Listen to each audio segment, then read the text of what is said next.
The Bible tells us that Jesus Christ healed all manner of illnesses. When he was living on this earth, multitudes of sick people were brought to him, and we're told the touch of his hand healed everyone. The prognosis of the illness doesn't matter to God. He's greater than any diagnosis. In our next feature, you'll hear the story of Tom Renfro. The doctors told him to go home and die. For over a year, they battled his cancer. I want you now to find out what God taught his wife and his church through his courageous fight for life. Your world just suddenly stops on a dime. The world as you know it is no more. It's never the same again. In 1997, Sid Renfro's husband Tom, a well-respected physician in Norton, Virginia, was diagnosed with the rarest form of lymphoma, already in the 4th and final stage. Sid wasn't given little hope her husband would live.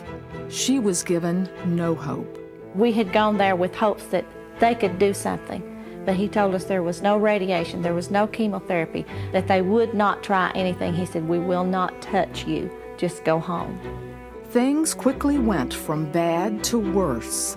The physician told us that day that if it attacked a major organ, that he would probably only last about 3 months. And the very next day, his kidneys were attacked. For all practical purposes, once you have extensive stage disease with this, the odds are approaching 0 that you'll be disease-free.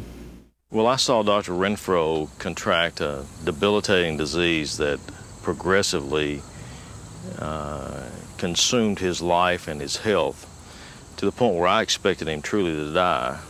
What you're about to see is home video of Tom speaking weekly to his church in Norton, Virginia.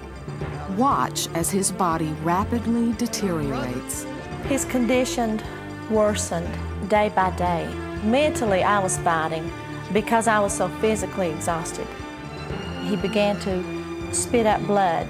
When this started happening, it was just like the clock was ticking, and his physicians did not think that he would live. He's been attacking my body now for almost a year. For over a year, he's been attacking my body. Today is the day that you need to take time to thank God for the very blessings of your life. Yes. When you get like me, there's not going to be time. But perhaps the most heart-wrenching part of his ordeal were the grotesque tumors that grew all over his body. You could just almost watch the tumors grow. They just went from marble size to golf ball size to finally like apple size on his neck. He was just totally at everyone's mercy. He could do nothing for himself, nothing. Doctors gave Tom 0 chance of living the next few weeks. Sid held fast to the one source that gave her strength and pulled her through each day, her faith in Jesus Christ. And although she wanted God to heal Tom, it was apparent that God was about to walk her through the loss of a loved one. She knew it was the end, but had one nagging question. God, where are you? Where are you? Do you see us? And you know he does. But when it goes on day after day and week and month, you just think, God, where are you? The answer to Sid's question was that God was right there. We'd like to show you another side of Tom Renfro's seemingly inevitable story of death. And this side includes a small Virginia congregation that would not give up. They prayed 40 days and 40 nights. They took 2 days off for a weekend, and they went back into prayer for 40 days. And I would call and I'd say, he's struggling to breathe, he's so sick, his fever's so high, his kidneys have failed. And they would begin to pray with me and stand with me in faith. Sid witnessed the most powerful intercession she'd ever seen. He had several thousand patients, and they were all praying, and he was just well known in our community. And we had contacted religious groups, such as the 700 Club. We knew that people around the world were praying for us, and that was a strength to us many times when our own strength was waning. In a last-ditch effort to give Tom a few more weeks, chemotherapy was administered. It was only to prolong Tom's life through Christmas. But a miracle unfolded. The tumors melted away. Gone. No more cancer. Occasionally, you see things you don't have good explanations for. His first round of chemotherapy, we were seeing responses in a matter of hours where these lymph nodes were shrinking. I've never seen a response like this before. It was a rather dramatic experience. I felt that Tom was miraculously cured, and that through his faith, God worked in his life to preserve his life for his good. After 2 weeks, Tom stood in front of the congregation that had prayed him home. I want you to understand that this is a true miracle. This is what you have been praying for. And I can't get it across. I don't have the words to express to you what is in my heart and what God has done for me. You are looking at a true miracle of God. A few months later, he headed to Israel to be baptized in the Jordan River.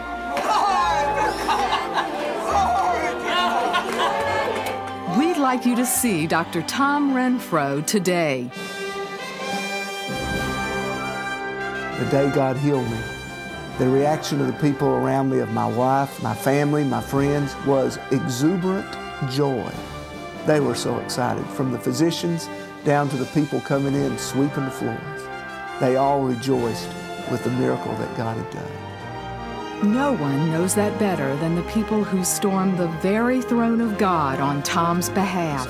We had people who would say, well, God woke me up at 2 o'clock in the morning this morning and told me to pray for Dr. Renfro. And I prayed for about an hour and went back to sleep. Somebody else say, well, I know why you went to sleep.